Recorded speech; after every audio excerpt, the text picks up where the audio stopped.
Good afternoon. Here we are on Monday, April 13th.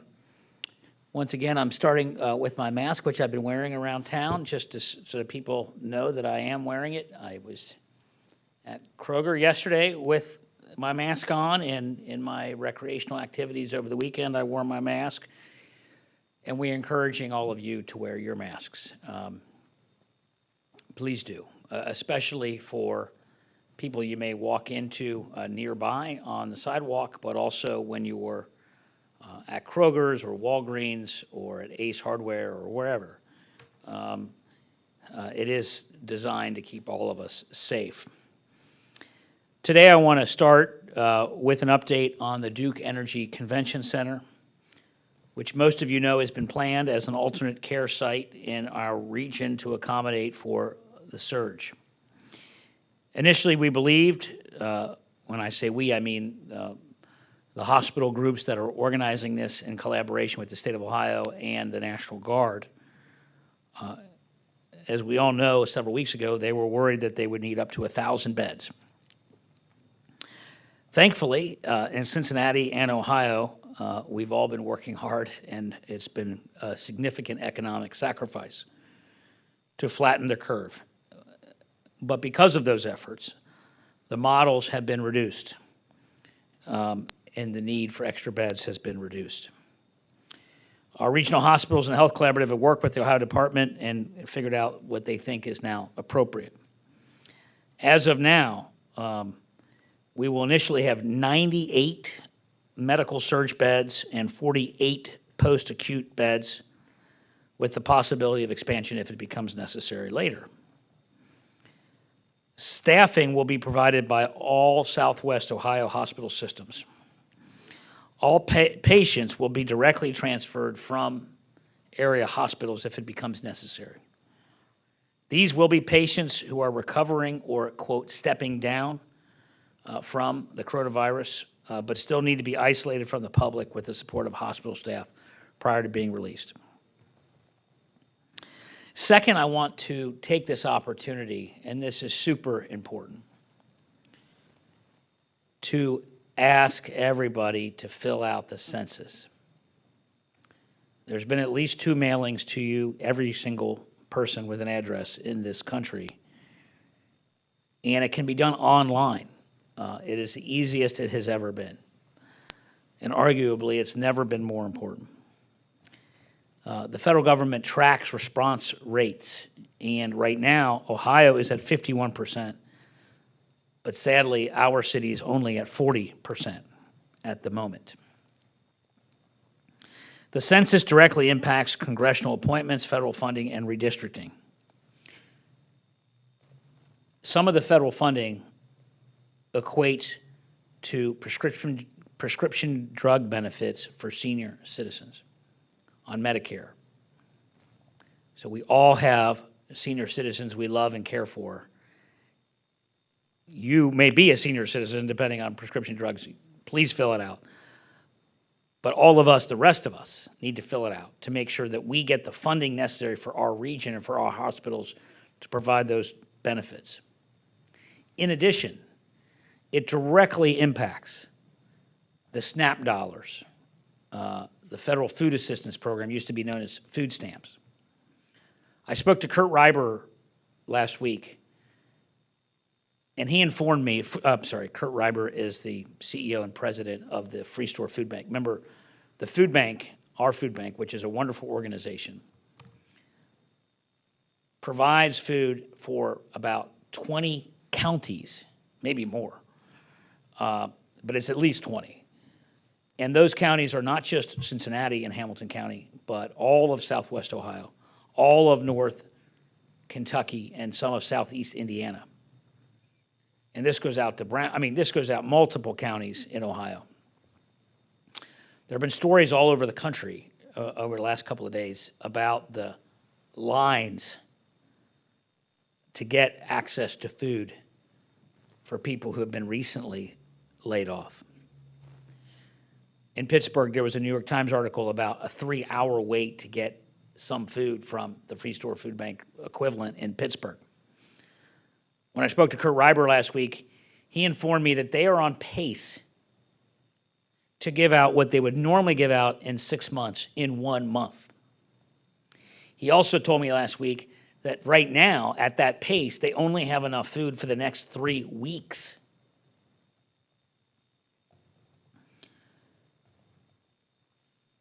Which is pretty scary. And part of that's because they normally get food from restaurants who have excess food, which obviously they're not open, and they get additional food from Kroger, et cetera, which, because everybody's buying out everything at Kroger, they don't have leftovers like they used to have. And so it's really a desperate situation. And it's a weird thing to say and a sad thing to say in this country, but people are literally at risk of going hungry in a way that they haven't in our lifetimes, or at least not in the same way and at the same numbers that we are now seeing. So among many other things, if you have the ability to give, please consider the food bank as part of your donations. The United Way Greater Cincinnati Foundation fund that we plug on each of our press conferences is already giving them money, so continue to give to them or to the food bank directly. But I bring that up because we're still talking about the census.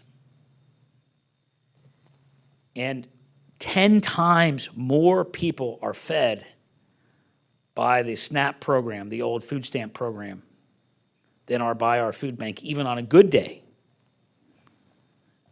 So increasing in this next round of federal funding, money for that program is vital, number one.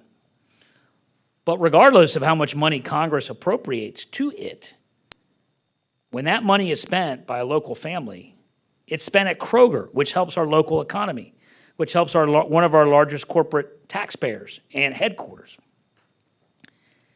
And the amount of money that is available for our region for this food purpose is directly tied to the census. So if we undercount our region, we will get less of those dollars who are desperately needed right now to feed people in the middle of this pandemic, when food banks are running out of food, and the census will directly impact how many people get access to those food stamps here in our region at a time of acute crisis. In addition to all of that, the city of Cincinnati, for the first time in 70 years, if we get an accurate count, will show an increase in population. In normal times, and even in abnormal times, that's something to be proud of.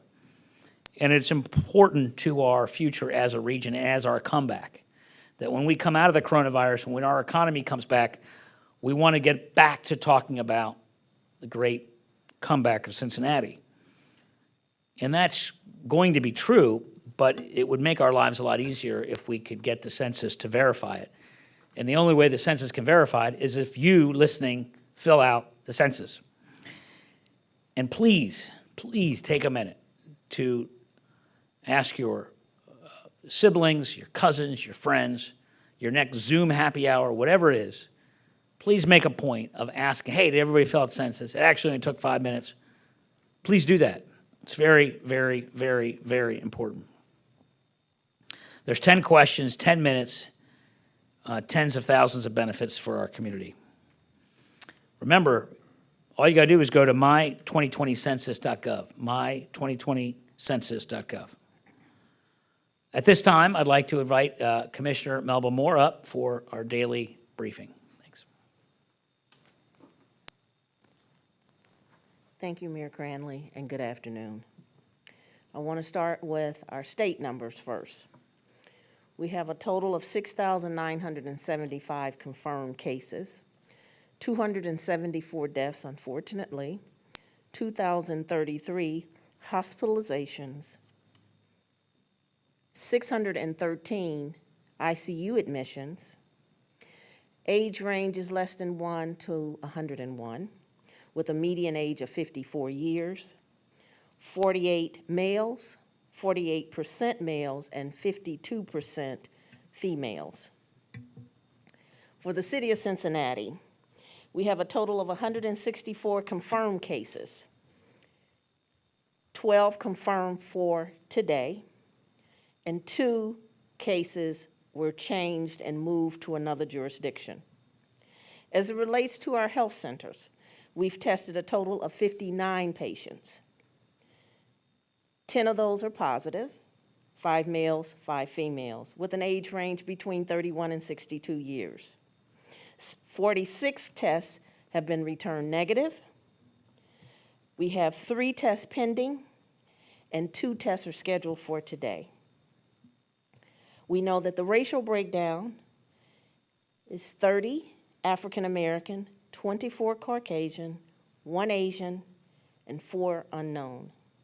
As I reported to you last week, that we're seeing a high number of unknowns, and that means that our epidemiologists have to go back to those submitters of those tests to confirm and identify what that race is. We've had 4 deaths, 20 hospitalizations, and 56 individuals have recovered. Thank you.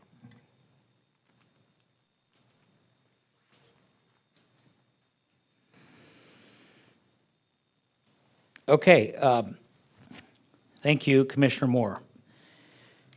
Once again, on a lighter note, we want to talk about the challenge of everybody to make homemade videos, to encourage people to wash their hands and to stay at home, and to let this thing hopefully pass us by sooner than we were hoping.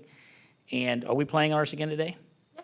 Okay, so this is the one that my son and I starred in, written and produced by my son, Joseph, and filmed by my wife, Dina. So I think it's only about 35 seconds long. You know, I could dance like Michael Jackson. I could give you satisfaction. And you know we out here every day with it. I'ma show you how to get it. It go right foot up, left foot slide, left foot up, right foot slide. Basically I'm saying either way we bout to slide. Can't let this one slide. 2,000 shorty on the top of the night. 200 on my brother's block.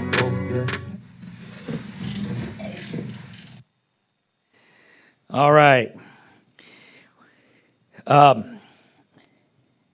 As you can tell, we had fun making the video, and we encourage you to do the same. I'm inspired to report that we've already received about 26 submissions of videos since we had this press conference on Friday. A couple things. One, this week we're going to be having press conferences today, Wednesday, and Thursday. Today, Wednesday, Thursday. Not today, Wednesday, Friday, this week only, which means that we will be picking some videos to play on Thursday of this week rather than on Friday. But there's still time to get your video in.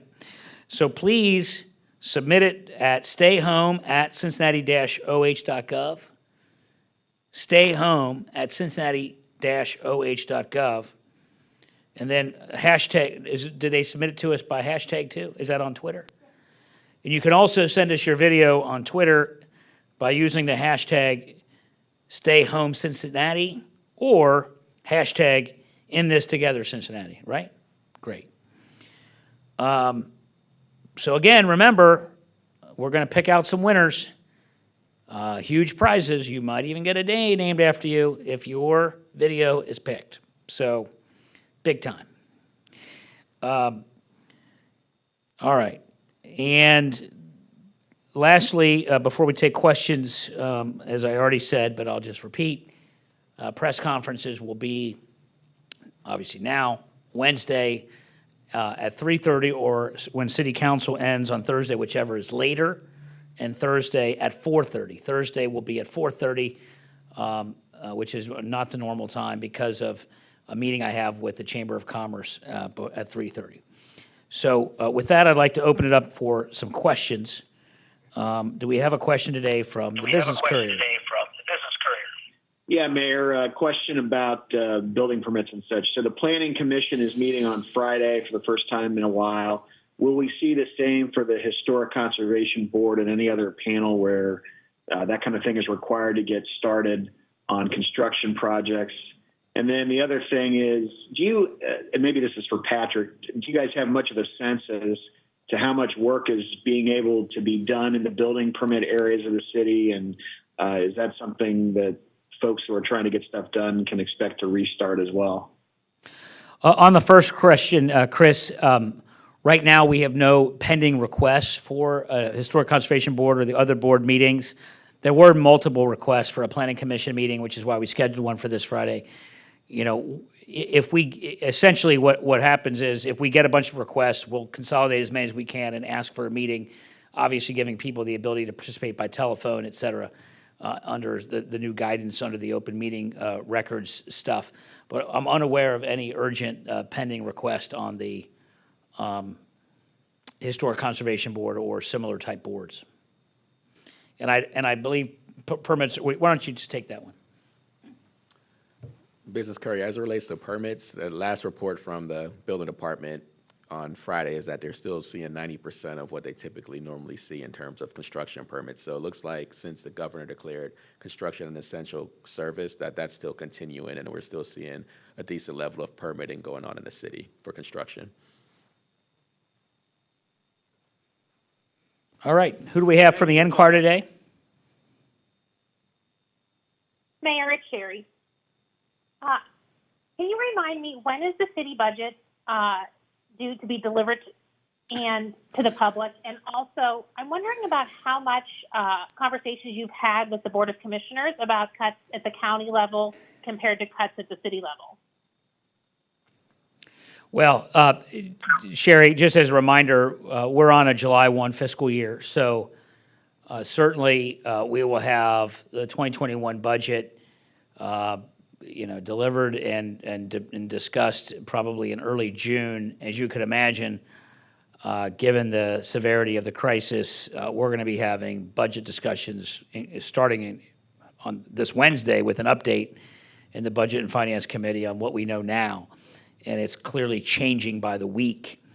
So there'll be stopgap and interim measures just to keep the 2020 budget balanced, because it's obviously starting to trail down badly. And then obviously we're expecting a very difficult budget for 2021 on top of the difficult things we have to do just to get through this year, meaning June 30th. So to answer your question specifically, I would expect no later than early June. As it relates to conversation with the county, I spoke to Denise today, Driehaus, the president of the commission, and, they're going through the tough times like we did. As she said in one discussion I had with her today, the numbers that were announced today is unfortunately just the tip of the iceberg, because they're going by department, and of course they have independently elected officials for many of those departments, which makes it even more difficult, I would think, based on my experience. And I'm laughing just out of the irony of and the difficulty of it. It's not a funny thing. It's very sad, just like it was for us. But they have an extra layer of difficulty in that they have independently elected folks for many of their positions, and that makes it much harder to manage as a big picture matter. Next question, is there anyone from Channel 5, WLWT?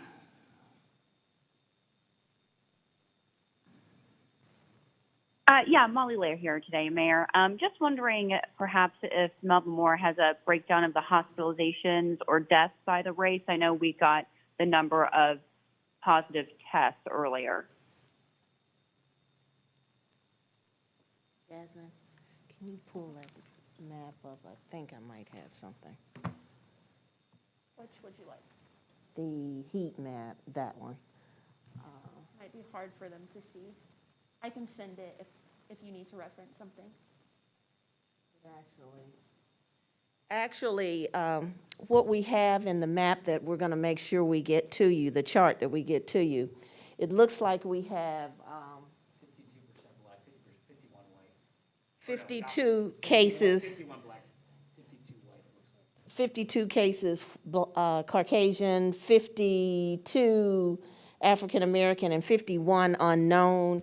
And I think that's about six cases that are, one case is Asian, one case unknown, and 6 that are other. And we can email We'll email that out.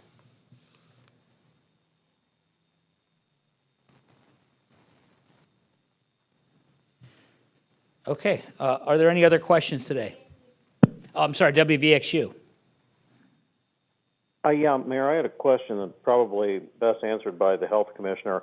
The state is now tracking confirmed cases and also using the CDC expanded case definition, probable cases.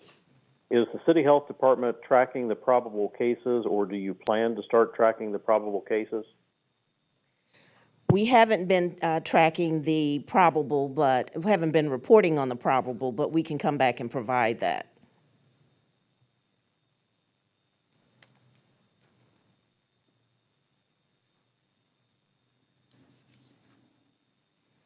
Okay, any other questions today?